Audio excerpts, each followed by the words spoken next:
All right, so Chucky season 1 comes to a close, but confirmation, season 2 is on the way.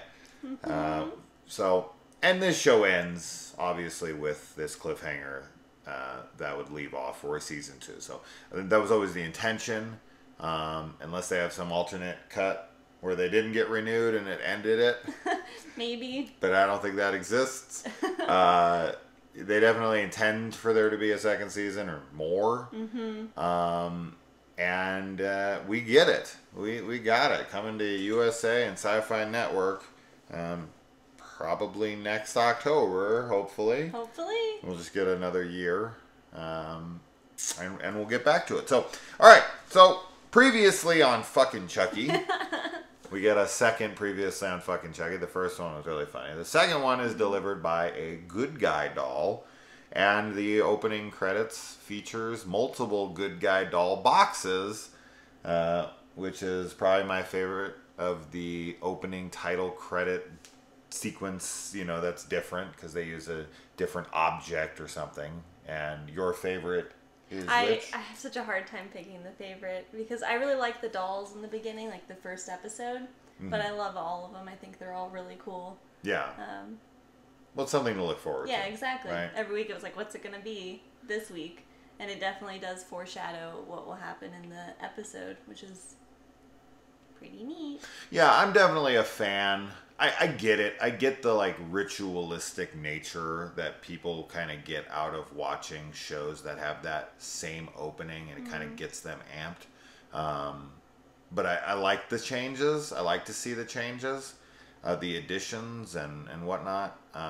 Just because I'm not a big fan of redundancies and whatnot. So seeing something a little different, it's still the opening title card's the same thing, but just you get to see like what's different about it this time, much like we mentioned in I don't know if it was this or a different show. I think it was a different show. I think it was Yellow Jackets. Yeah.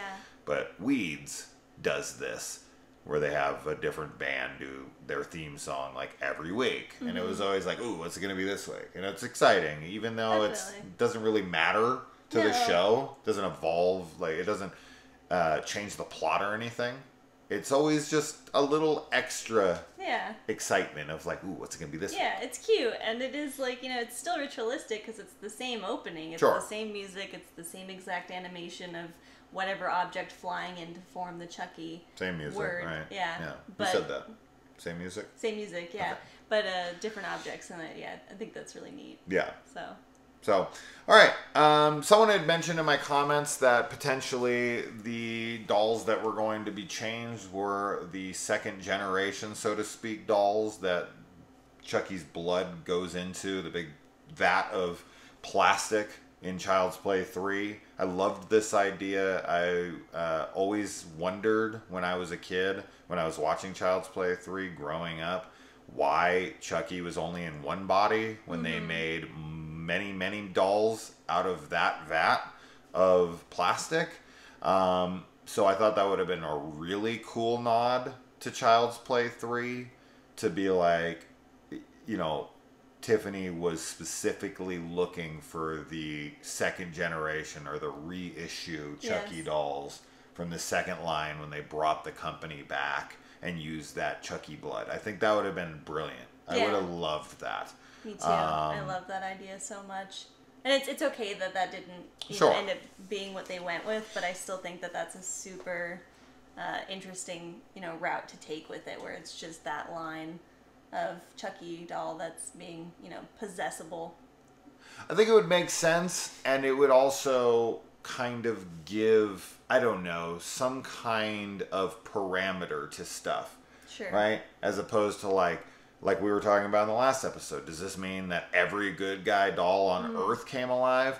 From what we've gathered talking about it a little bit before, we can only assume that it's only the dolls that were in Hackensack. That's why she had them delivered there. But we also had suggested that the reason they were delivered there was so that they could round them up and specifically send them out like they do at the end of this episode. So they wanted an army all put together in the same area. So it would make sense that they brought them there, but maybe they also needed to bring them there because they all had to be within the vicinity, maybe a mile radius or something. Yeah. I like the idea of having parameters, but it's voodoo magic, so it is kind of loose what the rules are. Which is okay. I think it gives them wiggle room with certain things, but obviously finding out that he can only possess good guy dolls in general, he can't possess any other type of toy. Yep. Does give us, I suppose, expectations or just knowledge of what's to come in the show. So he's not going to be possessing a Furby, which is my dream. No, definitely no Furbies, but he can do a human. Yeah. So I guess it's humans and good guy dolls. That's it. And then Tiffany can go into whatever the fuck doll that Tiffany's in. Whatever that is. Yeah, whatever that doll is. I'd like to know what was that like a line of dolls that Tiffany put in? Well, wait, isn't it like originally like a female version of like the good guy? I don't think so. It's just a random doll that she has? Yeah, I think she just she owns a doll, and she puts it in the crib with him. Sure, yeah. Right? And she's like, here's your playmate. Yeah. And then obviously she gets electrocuted and she's transferred over to the doll. But to my knowledge, it's not like a kid sister to the My Buddy doll or anything. It would be cool if it was, though. It'd be neat. Yeah. A good girls doll. Wouldn't it be wearing like good girls overalls and a shirt and everything? She like changes her outfit though too. She's like, I'm gonna punk it up. Yeah. So. Yeah. We get some fun levity of Andy's height in here, which I think is just kind of a testament to Don Mancini's relationship with Jennifer Tilly and Alex Vincent, to where he can convince Jennifer Tilly to play herself, and that she's kind of this washed up, desperate harlot now who's like ready to fuck anybody and star in some ridiculous film that Redman's directing, some religious thing, ridiculous, like, and she's willing to do that. She's willing to like kind of make fun of herself and play dumb and play trashy, and this is not some character, this is Jennifer Tilly, but it's Jennifer Tilly in an alternate reality. Yes. But it's still Jennifer Tilly. And she is kind of making fun of herself. And here, you get Alex Vincent kind of, I'm assuming, agreeing to them bashing on the fact that he's a very short man. Yeah. And I think that's hilarious. And I love that banter between Junior and Chucky. All of their talk here was making me laugh. And we get some great callbacks to the original films as well in here. Yes. Yeah, I like that they're the actors obviously are comfortable, making fun of themselves. I think the humor really comes through, and I love all of Chucky and all of his dialogue. Honestly, everything that he says is just wonderful to me. Yeah. So, but with Junior, it's nice. The callbacks are really really cool. Yeah, Chucky lists off all of his deaths from the franchise in here, including the industrial-sized fan that kills him in Child's Play 3, which is great to get, to hear, because, I don't know, for some reason, I remember when Bride of Chucky came out, that people were talking about how Child's Play 3 was kind of like the ignored one of the franchise at that time. But sure shit ain't here. No. Everything, we get a mention of Andy talking about his time in military school. So absolutely every film in this franchise is canon. We get mentions of Glen or Glenda. We get mentions of, Niagara Falls that they had their honeymoon at, Tiffany and Chucky. We get, the death of Andy's babysitter. They mention every fucking movie throughout this show. So I love that. I'm a big time continuity whore, as I always call myself. And this franchise has fantastic continuity, and this show is really, really sticking to it, much like the other films did. Yeah.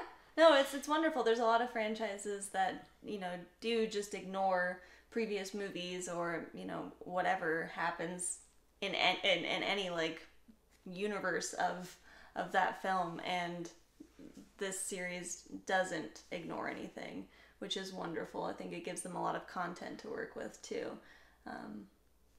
Yeah, I think it benefits you. I know a lot of writers kind of feel trapped by the confines of continuity. Mm-hmm. Like, oh, I just want to do my own thing. I want to be an artist. Mm-hmm. You know, but good thing is Mancini has worked on every project. So this is his own work. But even when that happens, there's definitely been directors or writers that have, you know, went in and totally retconned things that they've put in their previous films, which is just like, why did you do this? Mm-hmm. So it's great to see some continuity here.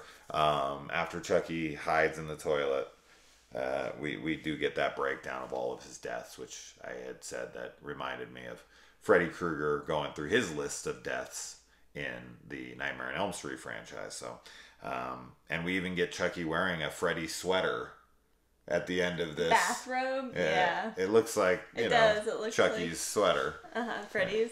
Yeah, it does. Yeah, it's cool. So lots of nods. I mean, throughout this whole season, you know, there's been nods. A lot of them to Halloween. We've mentioned a whole bunch of them, whether it was Dr. Mixter or there's a ton of them. You can obviously, you've probably been watching all of these, so we've mentioned a ton of them.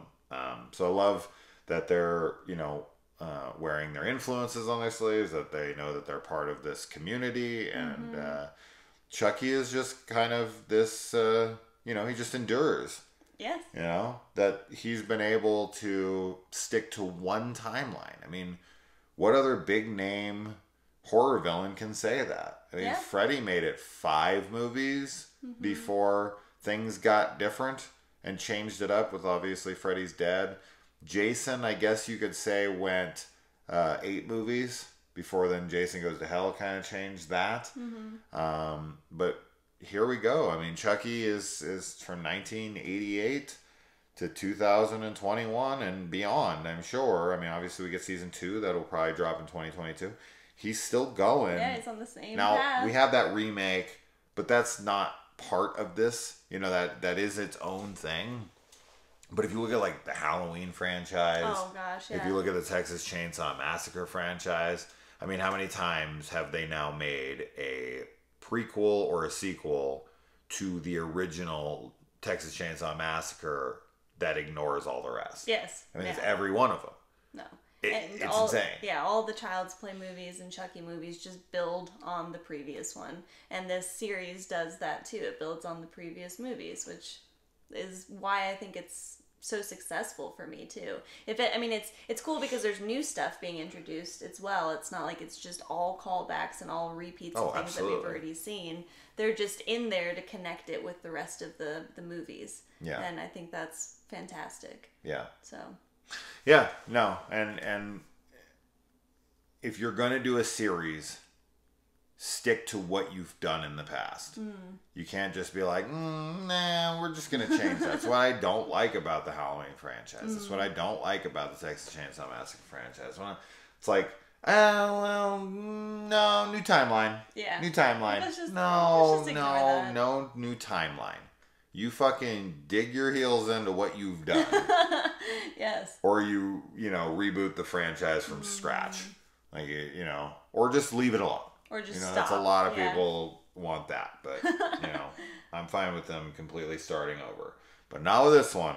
We're continuing on. Anyways, and we get the "Here's Chucky" line, which is a callback to Seed of Chucky when he breaks through the door, and he's gonna have his Jack Torrance shining moment where he says, "Here's Johnny" or "Here's Chucky," and he says, "I can't think of a thing to say." And in this one, he breaks through a little piece of,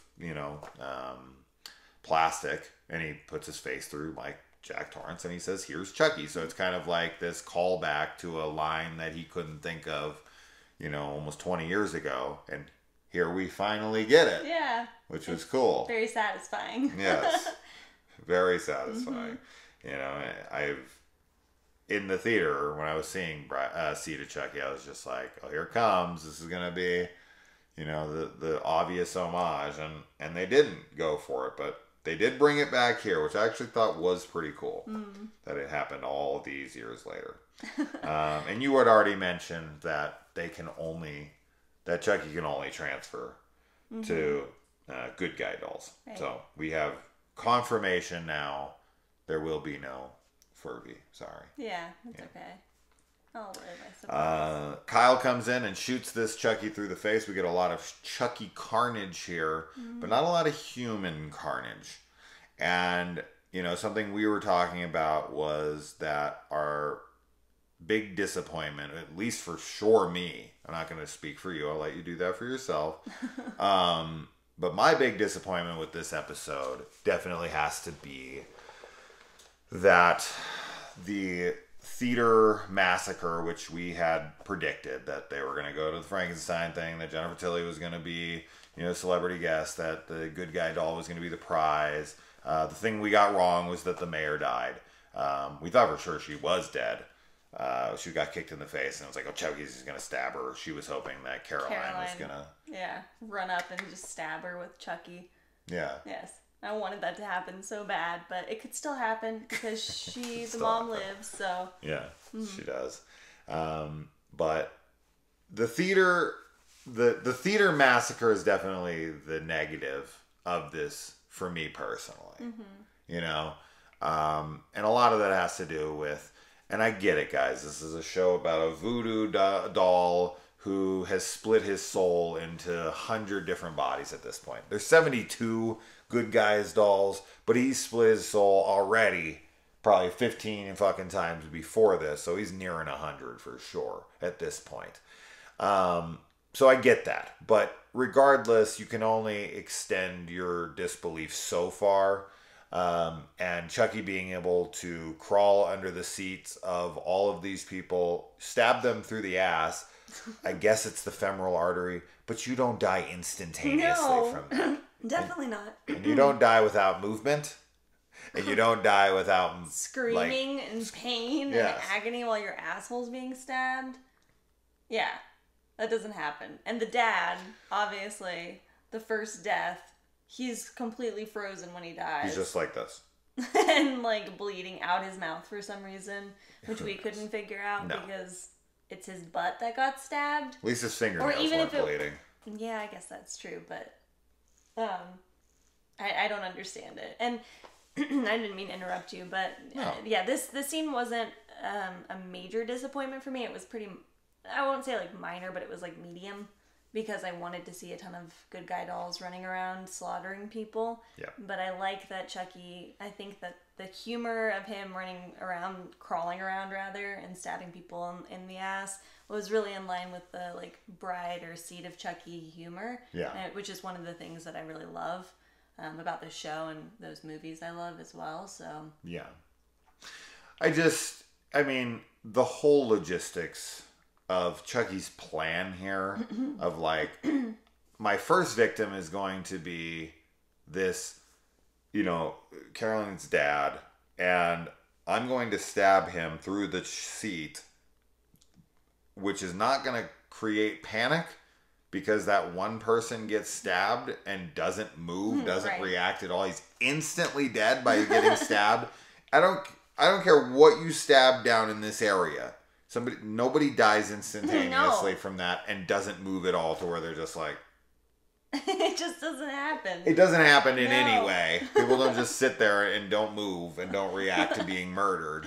So that's just silly. But the fact that everyone panics after the mayor screams out and they all panic and start getting up and running, Chucky's able to crawl around. Because when you see everyone has left the theater, you see... the placement of all the dead bodies that are in the chairs. Yeah, they're all over the place. They're left, so Chucky's like down in the front row, then over here, and he's able to stab them immediately. None of them are standing up. No, they're all... Well, actually... He has to figure out where everyone's, chairs are down.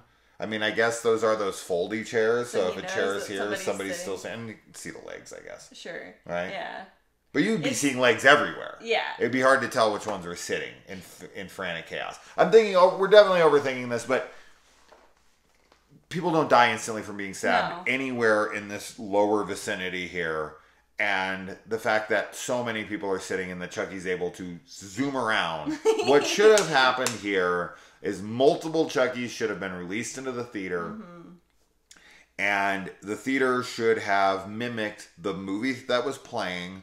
In that movie, Frankenstein's monster is crowded up, ganged up on by a bunch of people who are the angry mob, who are there to burn him out, right? And they light the place on fire. I think they would have been cool if the whole theater caught on fire and Chucky was just running around, like 15 Chuckies were running around massacring people, just jumping on them, and we would have got a whole slew of creative, awesome Chucky deaths with gore. Yes. And what we get is Chucky crawling around on his hands and knees, stabbing people through the ass, and them instantly dying. It's a little anticlimactic compared to your version, which I think would have been really amazing to see. Possibly budget, but at least there is some acknowledgement of the convenience of like him being, just like a voodoo powered doll.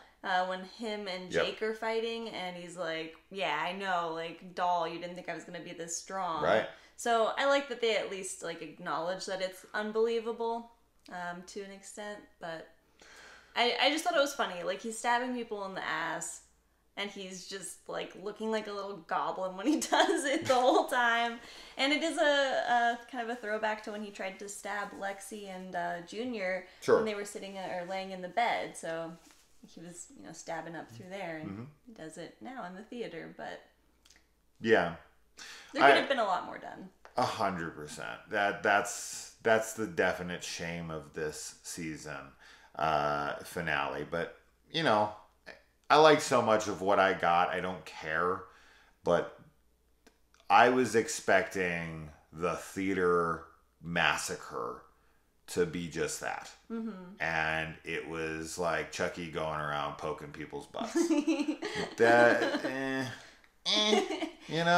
he even like kind of goes on a rant and rave of like, all anyone's going to remember from this is body count. And it's like, I killed like 5 people. Like, you've killed 1,000 people in this franchise. And you killed what? 10 at best? Like, it should have been 20 Chuckies killing 100 people, right? That would have been awesome. And then they set the theater on fire, and everyone's burning, and no one can get out of the place, and Chucky's just massacring everyone in the center of the room. That would have been amazing. So it's a bummer that kind of stuff didn't happen while Lexi and Junior and everybody. But we're kind of getting ahead of ourselves. Let's make our way back a little bit, and let's get back to. Kyle tries to save Jake and Lexi by drugging them. Kyle is definitely dead. I can't see any reason why she'd be alive. Yeah, I mean, she's not shown at the end. Everybody else that was in the house when it explodes is confirmed to be alive. So it's got to be her. Kyle's dead, and Junior is dead. Those are really the two big deaths. And I guess you could say Lexi's father is another character that's kind of bigger-ish that died here. But we definitely thought throughout the episode that anybody could die. And for a moment there, we were definitely like, wow, I think Andy and Kyle and Devin are all dead. Potentially. Yeah. And, Devin shows up at Jake's, and we're like, oh, so he got out. Okay. And then Andy shows up in the truck, and you're like, oh, he got out. But it says clearly that there's fatalities on the television. And that has to be Kyle and who knows who else in that house. I mean, maybe they're killing people in there. Yeah. And then you got Chucky's little body. Maybe they thought it was a body of a child. Especially if it was bleeding and stuff. Sure. A decapitated child. Yeah. They do go through the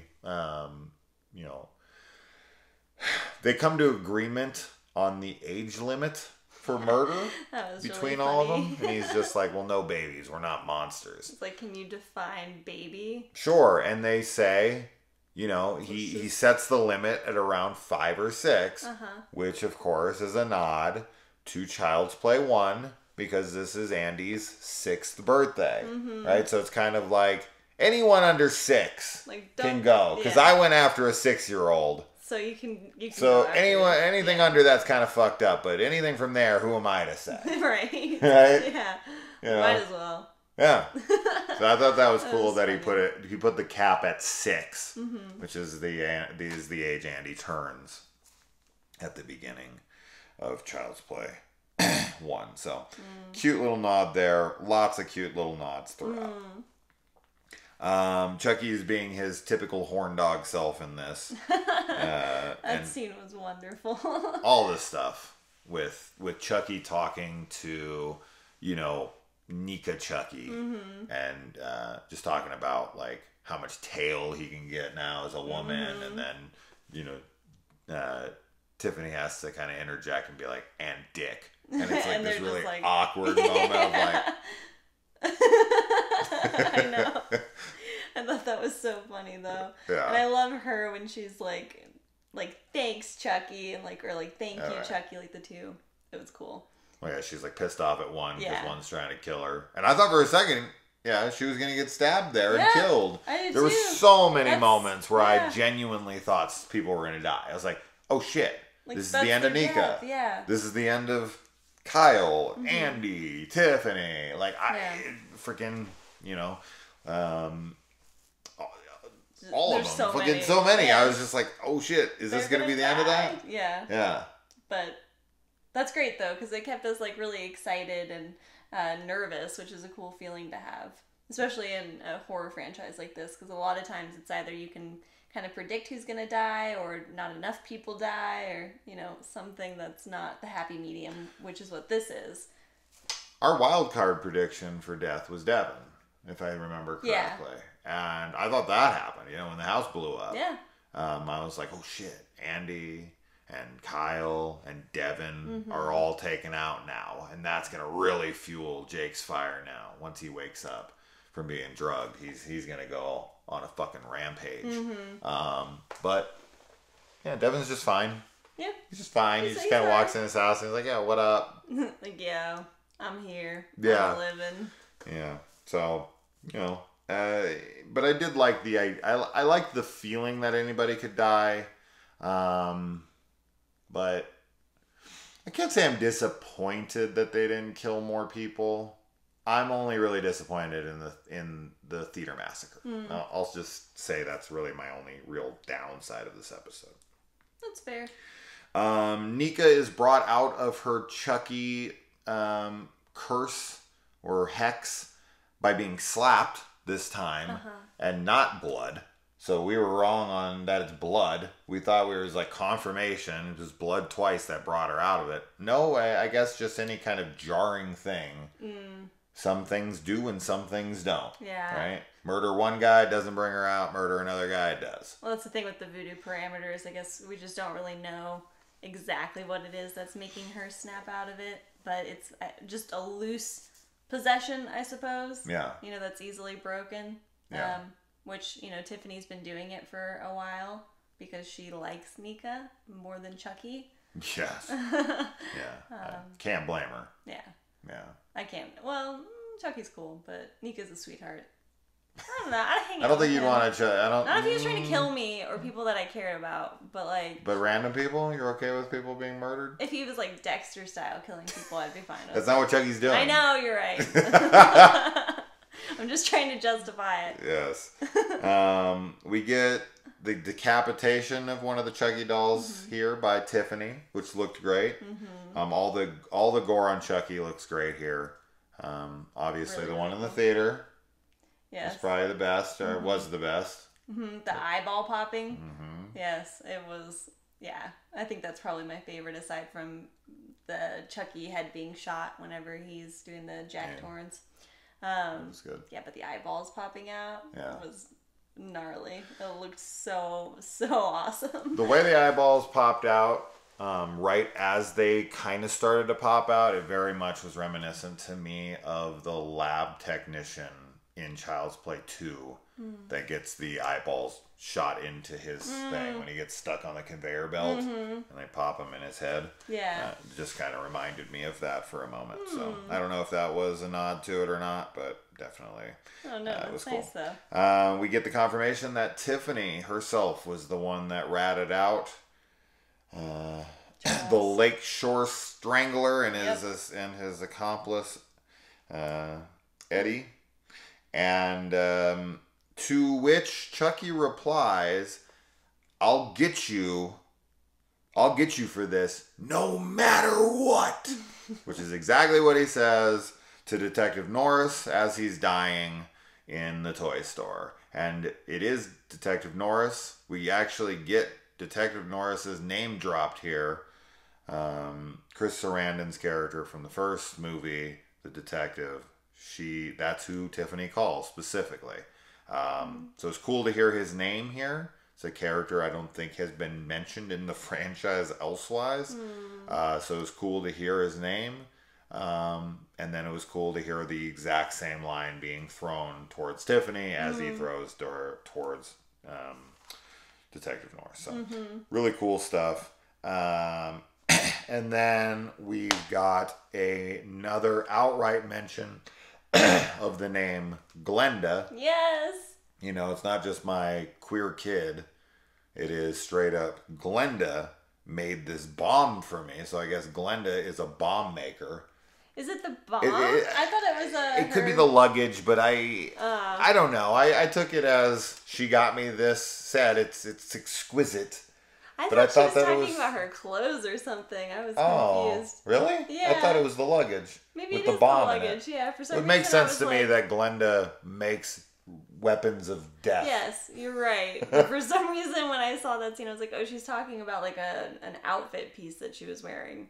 I don't know why. Maybe. I thought, no, she grabbed the luggage and she was like, Glenda got this for me. Yeah. It would have to be that. And I would assume that she made the bomb. They made the bomb. Yeah. Glenn and Glenda? Yeah, because she... I don't know. Glenda's the psychotic one. That was wonderful. Hearing Glenda was just like, it was so cool. It was so nice. And speaking of Glenda, we get Miss Fairchild, right? Or what's her fucking name? I wrote it down. The teacher? Yeah. The science teacher? Fairchild. Yeah, that's what I thought. Miss Fairchild is just randomly in the graveyard with them. At the end? After having been held in custody for murder. I guess she was let off after people started dying after she was still in lockup and being questioned. She still was in lockup, right? To my memory? To my memory, she was as well. Yeah. So she's just at the graveyard with them. I guess she accompanied them there. She chauffeured them there. She was there. She is so being set up. Yes. Because I had said that, you know, I think that she's potentially Glenda. And people are like, oh, well, the age wouldn't line up. She could have possessed another person. Yeah, of course. She could have transferred herself over to someone else and maybe their, hair just goes red. Instant, yeah. No, I don't know with that one. But I'm still very much convinced that Miss Fairchild is Glenda. Yeah, I'm suspicious of it as well. Even if she's transferred her soul over into this new person. If the age thing doesn't work, she can transfer her fucking soul. Yes. Right? We've already done this once. Why not another? Chucky just did it 100 times. Absolutely. Yeah, I don't see why she couldn't do that. So I'm super suspicious of her. I guess she's supposed to be, she's kind of a friend to the kids. And is like a chaperone at that point. But there's no real, explanation about, why her, she's there. Why she's there, why they're with her, any of that. So next season, hopefully. Yeah. We also get a headless Chucky instructing his headless body on what to do. Get him! Just like in part 1. Yeah. So another nod to the franchise, of course. And then when Andy sees the head, he's like... Yeah, he's like, why not? Why not? Let's torture it again. He pulls out the lighter. That's his trusty lighter. Yeah. Fire hurts him the most, I guess. I did find it funny that Chucky laughs at the most fucked up scene from Frankenstein. I know, because you were telling me, you're like, this, like, before it was even on the screen, you're like, this is the most, like, fucked up scene in that movie. Like, he just straight up throws a girl into the lake. Yeah. And then Chucky's like, this is my favorite scene, like, Yeah. right after he he just said laughs that. out loud and everyone's there. Well, at least one guy's is like, who's laughing what at the hell's this? laughing? That was really It funny. is funny, though. It's a funny scene. It's fucked up, but it's kind of funny. And Caroline being, like, completely unfazed by everything. She's just literally like, just the there. movie's still on. Yeah, I mean, she's, different. Yeah. So I think I've said, I think in past reviews that we did, she's supposed to be kind of like autistic, or like a savant, I guess, because of her artistic ability. So she's just not aware of a lot of things. Sure. Which is fine. She's already been set up in, like, as that character. So I think it's believable that she would just be sitting there kind of ignoring everything. And she is potentially still, in my mind, a psychopath to be. So maybe she's just not bothered by it. Like, she's like, I like that people are dying around me. Maybe. Yeah. Another thing, and this is just a nitpick, this is something that happens in pretty much every film that's ever existed that tries to pull this off. Whenever a movie is on in the background of something, the clips never line up. Oh, sure. They're all out of order. They're out of order. The timeline doesn't match up. Like, that scene should have been over by that point. Once they're, like, burning freaking Frankenstein's monster, like, that movie's over really fast. But for some reason, it's still going on, like, 10 minutes later. This is such a minor nitpick. I mean, I don't even care. It's just something I've always noticed in every film. They watched Texas Chainsaw Massacre Part 2 in the Child's Play remake. And that shit's all over the place while he's watching it. Like, scenes that happen before, after, they're all over the place. It's like, that's not how the film goes. Yeah, I think the point, obviously, is just atmosphere. Like, unless specifically scenes in the current movie or TV show is supposed to be, like, mimicking the movie that's being shown. Yeah. It's just there in the background for people to get a flavor of, like, okay, this is what they're watching. And especially when it's, like, the Universal monster movies, they always show kind of, like, those famous scenes that everybody recognizes, like, or, like the Night of the Living Dead, where it's just always the same scenes. Sure. But I get it. But also it's a nod, as we talked about. It's a nod to Bride of Chucky. And Bride of Chucky is obviously a nod to Bride of Frankenstein. Yeah. So it would make sense that Frankenstein is the movie that's being played. I think it would have been even cooler if it was Bride of Frankenstein. Right? Yeah. I would have dug that more because of the obvious. But we get it. It's a connection to that one. You'd already kind of touched upon the fact that Chucky very much outright says that he gets his supernatural physical strength from the almighty Dumbella. Like, he worships this thing like it's a god.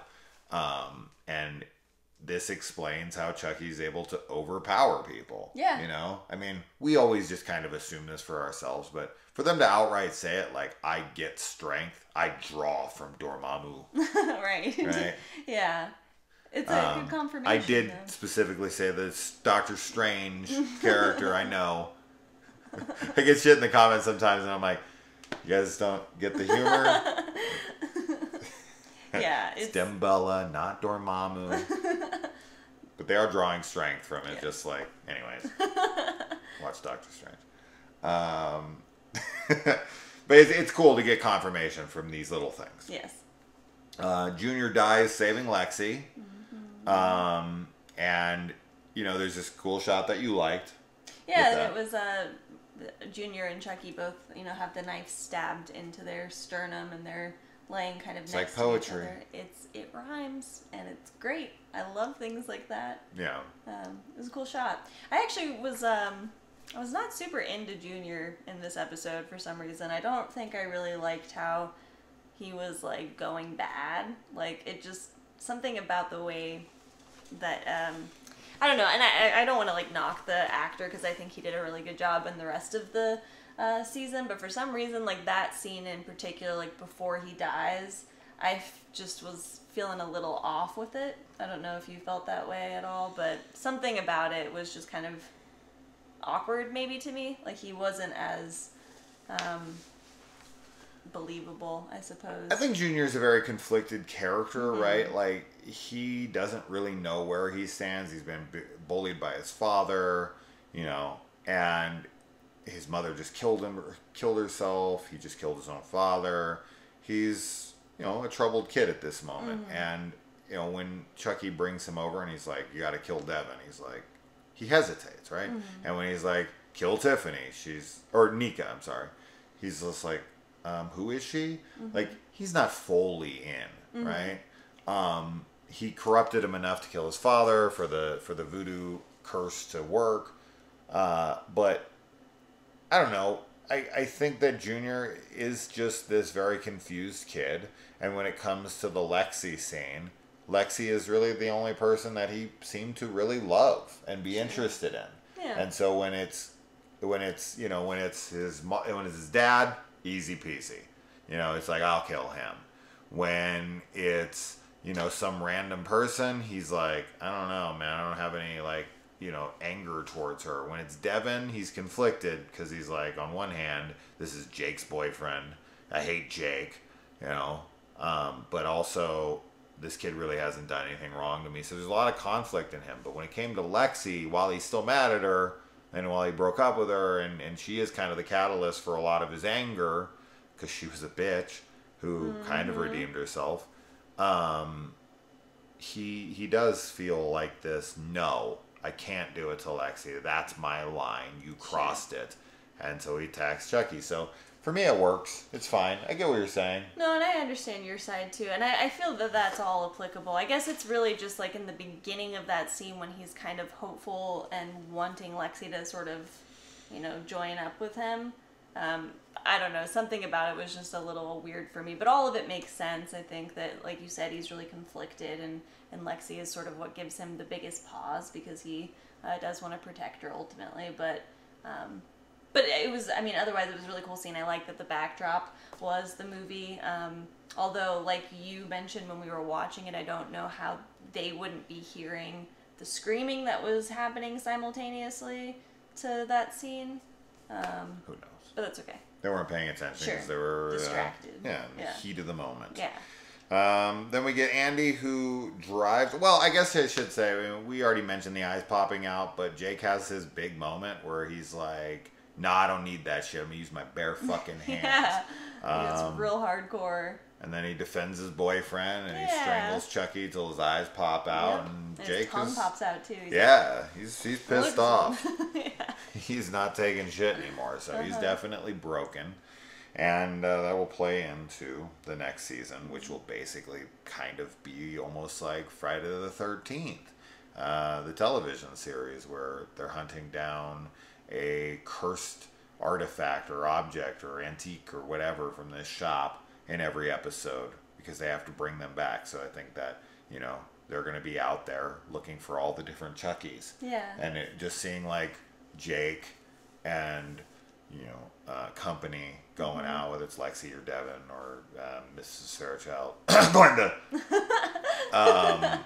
going out and looking, and just maybe every episode it's kind of like almost its own self-contained little, like they go to a kid's house and they're trying to find this doll and they're hunting it down and they can't figure out where it's at, and you know, you could take it that way, where every episode is just them kind of going to a new place and killing a different Chucky. Mm-hmm. You know, yeah. Well, I mean, we definitely following the bodies. Right. Yeah, following the blood. The carnage. Mm-hmm. Because I mean, I don't think Andy will be able to dispose of all of them. Something will likely get in the way. So the initial plan with that was to send all those good guy dolls like across the country to different kids. 6 children. Sure. But Andy obviously hijacks the van that has them. So I'm wondering if they're still going to have it contained to Hackensack. I think it's possible that it might just be still in the same town, But Tiffany's taking him to the airport. And the airport would be to ship the things out, right? Like, she's going to force him. Now, whether or not he listens and whether or not he fights back there, I don't see Andy. I would see Andy giving his life, but how can he really protect anyone if he's dead, right? Yeah, I don't know. We'll see what happens, but I think that there will be some hiccup with the good guy dolls and the delivery of them in any way. So now, Tiffany shows up at the end here, the actual doll. She specifically says, "I'm Tiffany the doll, not the person. It's complicated." Yeah. That one I'm unclear of. I know that Tiffany has a Tiffany doll with her when she breaks Nika out.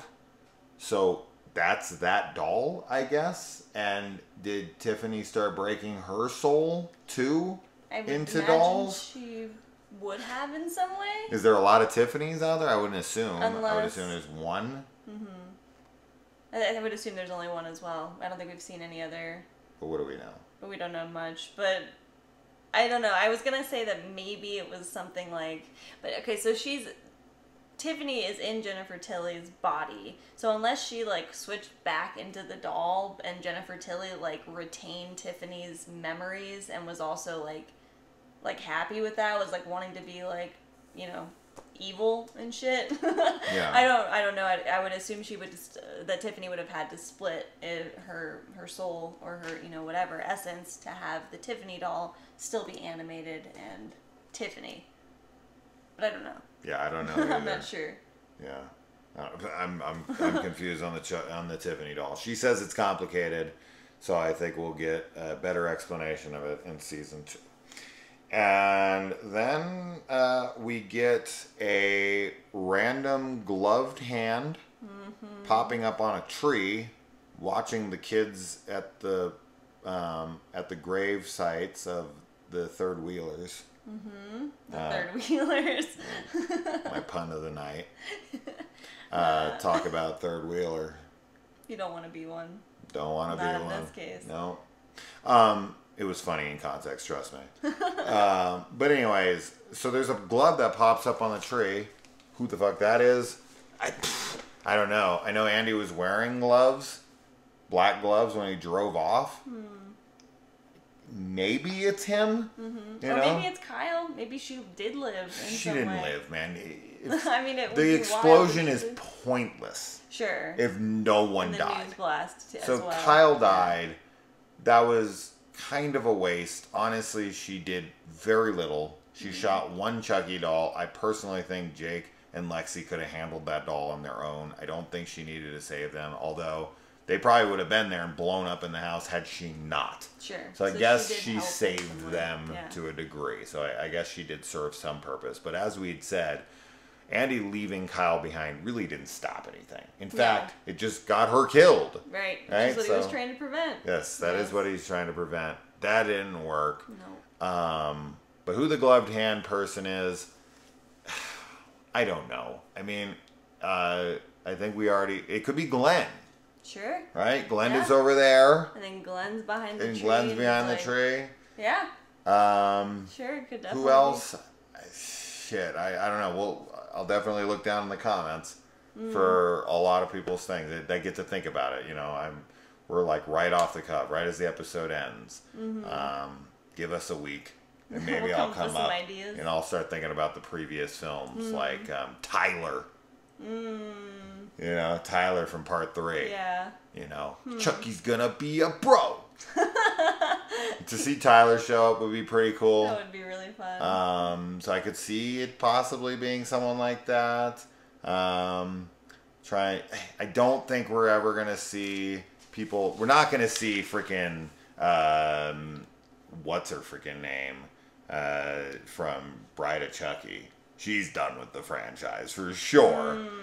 She shit talked this franchise. She's out. And no one. You know, she has a really horrible reputation in Hollywood. Katherine Heigl. So she ain't coming back. But her dude in that. Yeah, their boyfriend. Her husband. Her husband, rather. Maybe. Yeah, I'm just trying to think of people who survived the franchise. Right. Because they brought back Andy.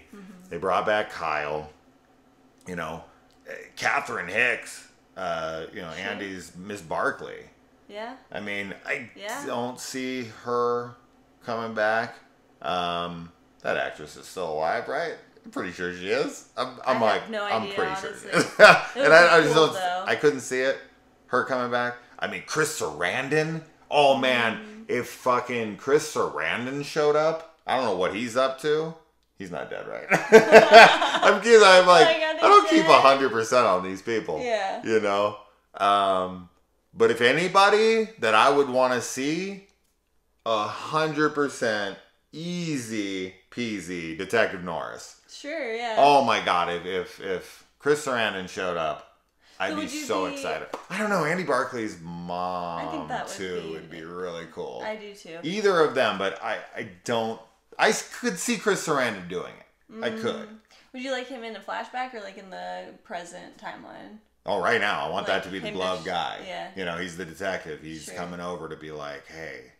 Hey. You know, hey. Hey. I like that one. Yeah, I'm liking that one. I'm going to go with that. That's why. That's like, you know, go for your dream. Sure. Yeah. Why not? Yeah. Heck yeah. Shoot for the stars. Right. So I could see it happening. Anyways, and then we've got the reveel that Nika is now a quadriplegic. Oh man, quadriplegic. I said that right. Fucked up. That was unexpected. Super unexpected. I thought she was gonna be dead. Yeah. And then when she wasn't dead, I was like, okay, she's not dead. When they were zooming out of her, like the close up on her face, I actually, for some reason, was like, I saw like her neck and shoulders, but I was like, what if the rest of her body is just a good guy doll? Yeah, like, I remember you were trying to say something. And I was like, what does she think? Well, because I saw like something on her shoulders that was like blue, and I thought that they were the overalls, and I was like, oh my God, like what if her head is just on tiny good guy doll body? No, because Tiffany specifically says she's tired of Chucky's tiny dick. I know, yeah, I know, but for some reason I thought that.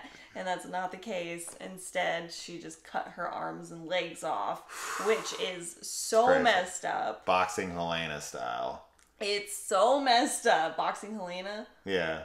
It's a movie. It doesn't matter. Okay. We'll talk about it later. Anyway, but yeah. It's a very famous movie about a guy who is kind of obsessed with this girl, and he's a surgeon, and he cuts off her arms and her legs so he can't run away from her. Oh. And she's just kind of trapped in the house with him with no arms or no legs. Kind of like Misery. Oh, okay. Yeah. Well, that's obviously what Tiffany is planning on doing, is kind of just keeping Nika as a pet now who can't run away from her. So, yeah, absolutely. And that's scary. I mean, she was already paralyzed. Yeah, like, she really need to cut off her legs? No. Oh, because of Chucky. It's because of Chucky that she does it. But like, if it was just Nika, no, she wouldn't need to cut off her legs. Right. She just does it though because of Chucky, and then the arms are also because of Chucky. It's like yeah. Right. I can't even I don't know what I would do if that was me. I feel like I would just want to die. Sure. I mean, you're a prisoner and you're armless and legless and being possessed by a serial killer. Yeah. Randomly. Her life sucks right now. Well, at least Nika doesn't have to feel the pain below here, right? Like. The healing process. Mm-hmm, yeah. This stuff's not going to hurt, at least. This is going to hurt. That's going to hurt a lot. Yeah. And then the emotional and psychological trauma will also hurt a lot. She's been through so much. Poor Nika. And then we get this cute little outro of Chucky going through his body count in some Freddy type looking, you said, robe sweater thing. Which was... you know, very fourth wall breaking. Mm-hmm. He mentions Mancini by name, which is really weird to see. And I thought they were going to announce the second season, but I'm assuming that was kind of the announcement, sort of. Was like, you know. You want to know what happens. Yeah, you want to know what happens? Yeah. Wait and see. It's interesting because, you know, one of the problems that we had with the final episode of I Know What You Did Last Summer was Margot kind of coming in and like explaining everything and breaking the fourth wall. Oh my God. This works so much better because it's Chucky. Yes. And also there's not really an explanation for how things go. Like he teases you with it and is like, don't you want to know? Sure. But I really liked, you know, I thought that the ending with him talking to the audience was really fun. But I like Chucky. Right. And that's part of it too. Margot's not an established fucking slasher villain that I grew up with. Sure. So that's a little bit of a bias. Just, yeah, Chucky is Chucky, and he's, you know, a lovable horror icon. So. Yeah. But what do you guys think? What did you think of this episode? Who do you think the black gloved person is? Do you think that we're on to something with the whole Glenda thing being Miss Fairchild?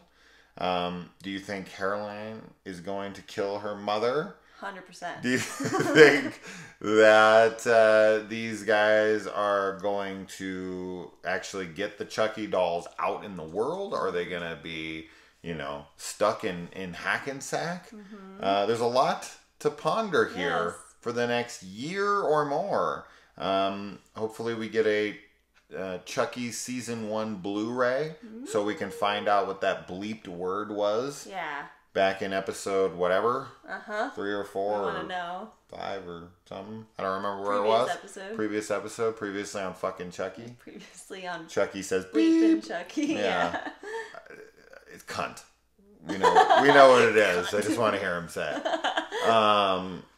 But yeah. That's it. That's it. No more Chucky talk. No more, not until next year. But we are talking about Dexter. We are talking about Yellow Jackets. Yes. And we are talking about Day of the Dead. Those are our 3 current shows that we're discussing. So it doesn't end here. You should be watching those shows and joining us for those. But for now, Chucky is going to have to be put to bed for a little bit.